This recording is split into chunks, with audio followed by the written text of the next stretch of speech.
Hello everybody, JGC Anime here, and today we are going to be reviewing How Not to Summon a Demon Lord. Yeah!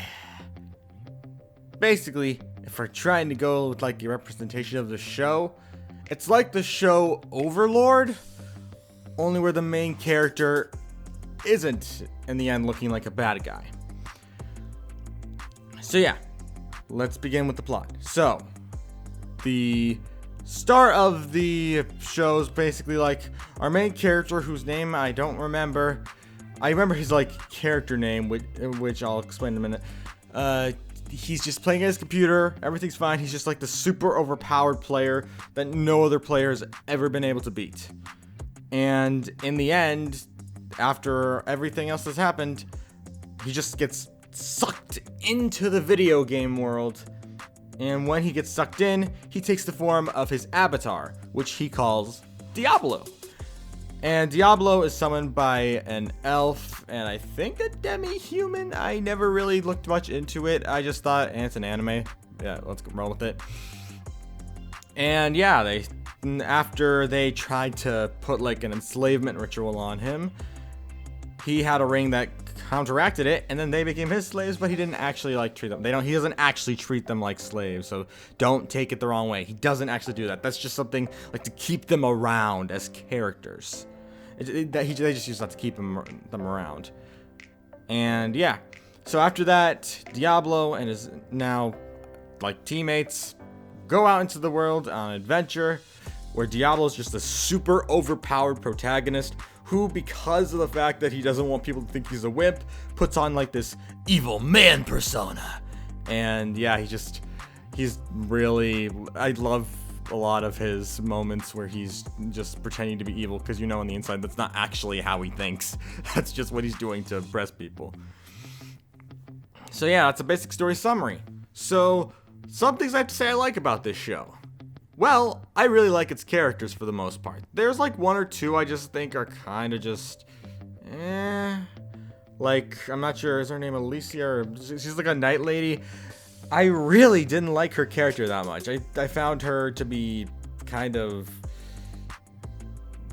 bland. I just didn't really find much interest in her character at all. And there were also some characters I wish we dove into more detail on.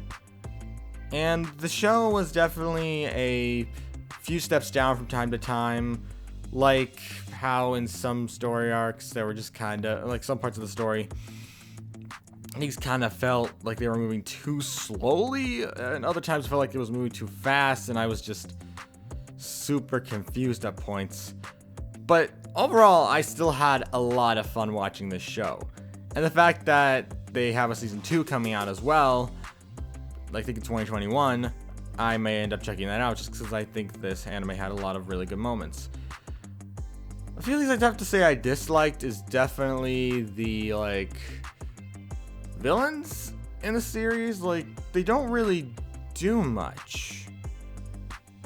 They don't really seem like that much of a threat at first. And then we have, like, this big, massive threat at the end of the season, like every anime does, for if it's, like, shonen or battle and fighting. They always have like this big dramatic ending or like this big final battle, and this one definitely suffered in the fact that its action, while funny, wasn't exactly like My Hero Academia or Sword Art Online levels of good. It lacked a lot in the action department, but it still was pretty good action. Just not like hardcore awesome action that made me think, holy crap, this is amazing! Which I only ever had that feeling when watching Sword Art Online's action scenes. Not even My Hero Academia could top it, so yeah, I just have bad taste. But yeah, the action scenes weren't that well done, but for the most part, for what they had, I think they handled it pretty well. And yeah, I think that it was mostly well executed. The plot was pretty funny, and I did enjoy the characters. Diablo quickly became one of my top 5 favorite anime protagonists. He's a very funny guy, and he really matches the whole character development thing where he's trying his best to pretend to be someone else just because he doesn't want people to see that he's actually a wimp. It's the same thing with the Overlord anime, which I may review that in the future. but it's just really entertaining. I find those stories surprisingly really entertaining. So, in spoiler-free thoughts, I have to say that there's a lot of stuff that's happened in this anime in the first season. Not like heavy a lot, but enough to make you think, wait, what storyline are we on now? And it did get a little confusing from time to time. Like, one moment we're facing this one threat, and then suddenly another threat pops in right after that threat was defeated, and then they have to face that threat, and it just got kind of all over the place from time to time. And it felt like the plot kind of just strayed in random directions. But it still was pretty entertaining, and there were still a lot of likable characters to make up for the fact that the plot had some awkward moments. There was a part that confused me a lot that I was kind of disturbed by, but I'll get to that in the spoiler section.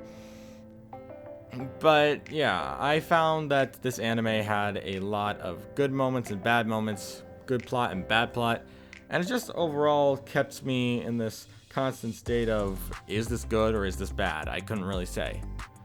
So yeah, that's all I can really say without spoiling too much. So we're about to enter the spoiler section. Here is a timestamp to when the spoiler section is over and then I reach my conclusion. If you're somebody who just skips to the end and never actually listens to the whole review, please at least listen to the most part of the review, because I do like people actually hearing what I have to say, because if you've already watched the anime, it's obvious that you would want to at least hear what I have to say. But I would appreciate it if you have watched the anime to at least stick around for the spoiler section, because I know a lot of people will just skip to the end and never actually bother to listen to the whole thing. So yeah, I'm gonna count down from 5, and then the spoiler section will be entered. 5, 4, 3, 2, 1. Okay, so we're here in the spoiler section. So about the one thing I found was a bit weird was the elf girl whose name I can't remember. She's the one character's name I can't remember. Also, I have all the names listed here, but some of them I couldn't find the names to, so I had to wing it, because I didn't actually go into full detail on getting this review set up, because since I'm releasing this the same day I filmed this. I found that there was this elf girl who her brother was trying to force her to marry him. I wasn't sure if it was her actual brother or was it incest? I don't know. But the whole thing kind of made me uncomfortable, because it wasn't like Asuna in the rape scene in Sword Art Online's second half, the fairy dance arc, where I was just like, holy crap, this is insane. It's more of what the heck? What the heck is going through this guy's freaking head? And I found that, it didn't really sound right. Maybe it's just because of the fact that I've never really liked the whole idea of like the incest world, but it's weird because I've watched a lot of animes including it, which is weird because I don't like it. I don't know how it all works out, but I just found that plot line to be kind of the most weird. Although when it ended with the brother getting his head chopped off, I was not expecting that. Yeah, the brother's head gets chopped off right after he lost by another bad guy who popped in afterwards, who was introduced before, and as I said, the plots kind of get jumbled together. It got a little bit confusing, but that was only like the major story story arc I can remember that like majorly made me think, does this thing have any idea where it's going? Like, there were also a lot of good moments in this show too. Like in the first episode or so, when our main character Diablo had to face this level 35 monster, and he's just like, you losers, I'm level 115 or something. I don't actually know what he said, but it was like over level 100, and I just thought, dude, this is already a great anime. And when it kind of went like in the middle slot from here on there, I thought, that was okay. It just didn't stick with me as a like going to be remembered forever anime, but it definitely is one I am probably going to enjoy a season 2 too. So yeah, I thought it was pretty well executed for the most part, but out of everyone, I still have to say Diablo is probably my favorite character, just because of his constant personality being like, why am I always in these positions? Like, I'm also I keep thinking of this one scene where he tries to taste alcohol for the first time, and trying to make it look like he'd done it before. But the minute he took one sip, he was immediately drunk, and it was absolutely hilarious. And I just thought that was probably one of the best moments in the entirety of like that one episode, because you just think, well, this guy loves putting on a show, doesn't he? Even though he clearly does have fears and stuff, and it's just so funny because it reminds me so much of Overlord, which I did watch Overlord before I watched this show. So I just thought, oh, this is Overlord. But at the same time, it didn't entirely convey like Overlord either. Like, it started off kind of like Overlord, where the main character is like a super overpowered guy, and he's already starting to grow a small harem and stuff like that. But one thing that took a different direction for this from Overlord was that even though Overlord still tried to be a hero, he also wanted to be a conqueror and take over the world, because he wants to find other players in the game. But in this anime, the main character isn't even a bad guy. He just acts all angry and rude to his companions to ensure the fact that they know he's still someone who is grouchy and stuff, despite the fact he's not actually grouchy and stuff. He's actually quite nervous. And honestly, out of the two, Diablo is probably my favorite just because of his personality. I know they're very similar personalities, but I just find Diablo to be a slight bit funnier than Overlord or Ainzul Gon or whatever his name is. So yeah, I found this having a lot of similarities to Overlord, but I still found it to be way more entertaining in terms of its main character.